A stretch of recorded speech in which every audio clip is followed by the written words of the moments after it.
ठाकुर जी भी डांट खाते हैं भक्तों से, वैष्णवों से, संतों से। वे भी सदा पूजने में आनंदित नहीं होते, वे भी डांट खाते हैं कभी कभी। एक दक्षिण भारत में अनंताचार्य नाम के एक वैष्णव थे, तो वे श्री तिरुपति बालाजी दर्शन करने गए। हमारे इष्ट हैं श्री तिरुपति बालाजी, लेकिन हम ब्रजवासी हैं इसलिए हमारे इष्ट हैं श्री गोवर्धननाथ। पर हमारी दीक्षा रामानुज परंपरा में, इसलिए हमारे इष्ट देव श्रीमन नारायण हैं। पूरी कथा हमारे नारायण भगवान ही बैठ के सुनते हैं सामने। आप लोगों को पता नहीं दिखते कि नहीं, भागवत जी के ऊपर ही बैठे हैं, बिल्कुल शंख चक्र गदा पद्म लेकर के हाथ में। नारायण परमात्मा हमारे दीक्षा के इष्ट हैं, रामानुज परंपरा के इष्ट हैं। तो नारायण भगवान ही तिरुपति बालाजी के रूप में बैठे हैं तिरुमला में। इस कथा के पहले दिन ही पता नहीं कोई बालक तिरुपति जी का प्रसाद लेके आया यहां पर बिसौली में। कुछ दिन पहले कुछ विवाद भी हुए थे, वहां के प्रसाद में कुछ ऐसी वस्तुएं मिलाई गई, उसके प्रति भी ये दर्शन हो रहे हैं। ये हमारे नारायण भगवान है। ये पूरी कथा श्रवण करते हैं व्यास मंच के ऊपर विराज के, भागवत जी के ऊपर ही बैठते हैं छोटे से। और हमें ऐसा लगता है हमारे अंदर जो भी भावना आती, ये जब व्यास मंच पे हम बैठते हैं ना, तो चौकी भागवत जी और फिर नारायण, ये बिल्कुल हमारे हृदय के सामने ही है। तो जब ये कुछ भावना प्रकट करते हैं हृदय में, तभी मुख से निकलती है, ऐसी भावना मन में आती है। तो श्री तिरुपति बालाजी में एक बार श्री अनंताचार्य जी पहुंचे बहुत वर्ष पहले।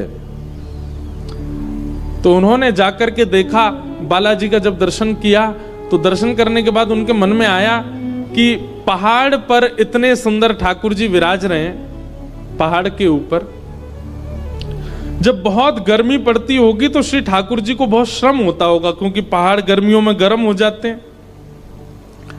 तो उन्होंने मन में विचार किया कि अगर एक सरोवर यहां मैं बनवा दूं। कोई धन नहीं था उनके पास में, लेकिन वो था कि मैं खुद परिश्रम करके खोद खोद के एक सरोवर बना दूं, वर्षा होगी खूब पानी भर जाएगा तो ठाकुर जी जल क्रीड़ा कर लेंगे, थोड़ा जल समीप होगा तो उससे ठाकुर जी को ज्यादा श्रम नहीं होगा। तो श्री अनंताचार्य, ये एक वैष्णव का स्वभाव है। हम लोग कैसे हैं पता है, बिहारी जी गए, दर्शन किए, बिहारी जी दिख गए, चलो वापस भाग के बसौली।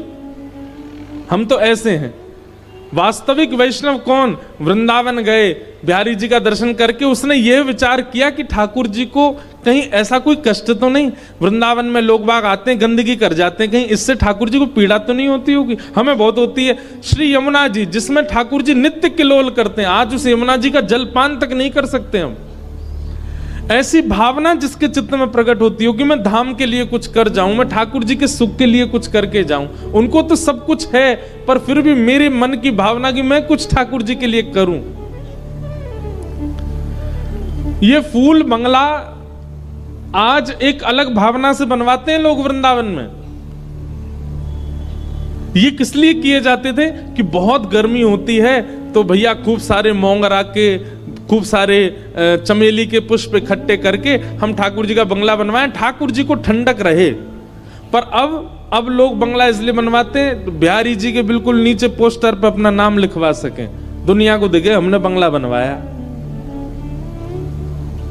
तो क्रियाएं ठाकुर जी के सुख के लिए की जाती हैं। तो अनंताचार्य जी ने मन में विचार किया कि मैं एक सरोवर का निर्माण यदि तिरुपति बालाजी ऊपर पर्वत पर कर दूं तो ठाकुर जी को सुख रहेगा। उस समय इतना वैभव नहीं था, तो अनंताचार्य जी, उनकी पत्नी वो सगर्भा थी, उनके गर्भ में कुछ महीने का बालक था, वो भी साथ में थी। तो उन्होंने अपनी पत्नी से कहा, देखो हम ठाकुर जी के लिए एक सरोवर बनाएंगे, गड्ढा खोदेंगे, यहाँ पे वर्षा होगी तो बढ़िया जल भर जाएगा, ठाकुर जी को सुख मिलेगा। अब हम अकेले हैं, हमारे साथ कोई तो नहीं, तुमको थोड़ी सी हमारे साथ परिश्रम करना पड़ेगा। पत्नी बोली, क्या करना है? बोले, हम पत्थर काटेंगे, गड्ढा करेंगे, उसको एक परात में भरेंगे, तुम उसको उठा करके दूर पटक के आया करना, दूर जब एक स्थान है वहां फेंक दिया करना। पत्नी बेचारी गर्भवती थी, लेकिन पति के साथ उसने कोई मना नहीं किया, वो ठीक है मैं करूंगी। लेकिन हमारे ठाकुर जी को बड़ी दया आ गई, बोले बताओ ये मेरे लिए इतना विचार कर रहे हैं और इनकी पत्नी सगर्भा को तो आराम करना चाहिए, वो उठा करके सामग्री फेंकेगी। अनंताचार्य जी भरते और पत्नी को देते, पत्नी बेचारी सिर पर रख करके जाती थोड़ी दूर। 1-2 दिन निकल गए, ठाकुर जी से सहन नहीं हुआ। 1-2 दिन नहीं निकले थे तो 1-2 बार ही वो गई थी, ठाकुर जी सहन नहीं हुआ। ठाकुर जी तुरंत एक नन्हे से बालक का रूप, सांवरा सलोना स्वरूप बना लिया ठाकुर जी ने, और ठाकुर जी आते और वो मैया जैसे ही उठा के नेक दूर आती तुरंत आते और ठाकुर जी इशारे से करते लाओ हमको दो। तो बेचारी वो गर्भवती थी, थोड़ी थक तो जाती थी। अच्छा तुम मेरी सहायता कराओगे, लो एक हाथ से तुम पकड़ो, एक हाथ से मैं पकड़ूं। तो जैसे ही वो नीचे करते ठाकुर जी छीन के भागते और लेके जाते और दूर पटक के तुरंत आते और परात खाली दे देते, ले जाओ। तो उनको लगा बेचारा छोटा सा बालक है, बड़ी सहायता कर रहा है मेरी। अब अनंताचार्य जी ने विचार किया, मैं खोद करके इसको देता हूं और इतनी दूर पटकने के लिए कहा गया, ये तो बड़ी, मैं दूसरा खुदाई नहीं कर पाता, इतनी जल्दी तो ये आ जाती है। पसीना पसीना हो गया अनंताचार्य जी। थोड़ी देर बाद बोले देवी एक बात बताओ, तुम ये कहां पटक के आती हो सारा? बोले आपने जहां बताया वहीं। वो तुम इतनी जल्दी दौड़ के चली जाती हो फिर आ भी जाती हो वापस?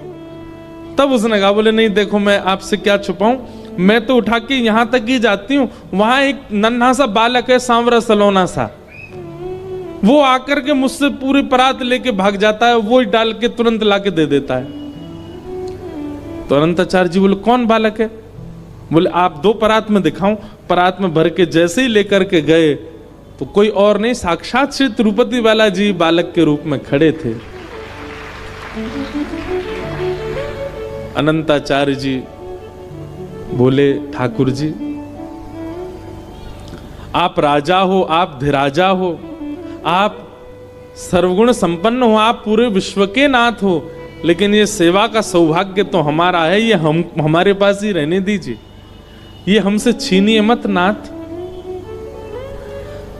आपकी सेवा करना हमारा धर्म है, हमारा सौभाग्य है, कम से कम ये तो हमको प्रेम से करने दो। आप इसमें भी आकर के जो है हमारी सेवा की चोरी कर रहे हो। ठाकुर जी बोले नहीं, हमसे देखा नहीं जा रहा है, आप लोग इतना श्रम कर रहे हो और ये तो सगर्भा हैं, उठा के लेके जाती हैं, हमसे देखा नहीं जाता, हम नहीं कर रहे, हम खुद ही करेंगे। तो कहते हैं श्री अनंताचार्य जी लकुट लेकर के ठाकुर जी को डराते हुए पीछे भागे, बोले मंदिर में चले जाओ चुपचाप, निकल के मत आना बाहर, सेवा का सौभाग्य हमारा है, हमें चुपचाप करने दो। तो ठाकुर जी उनके डर के मारे चुपचाप मंदिर में जाके विराजमान हो गए, बाहर निकल के नहीं आए। बोले भैया इतना डरा रहे हैं, लेकिन ठाकुर जी ने मन में विचार किया, बोले भैया हमसे देखा नहीं जा रहा है, वो उनकी पत्नी सगर्भा है।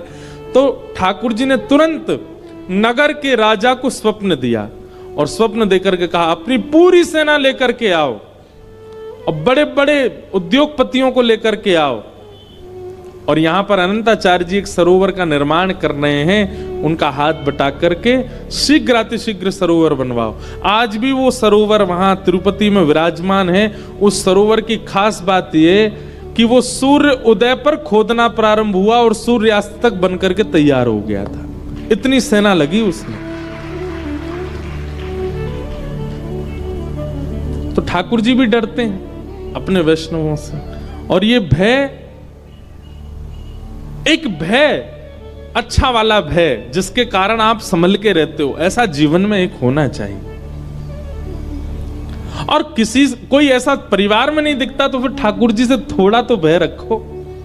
मैं गलत करूंगा, गलत खाऊंगा, गलत बोलूंगा तो ठाकुर जी नाराज हो जाएंगे, इतना ही भय रखो। बिना भय के जीवन नहीं होना, भय सूक्ष्म रूप में जीवन में होना चाहिए।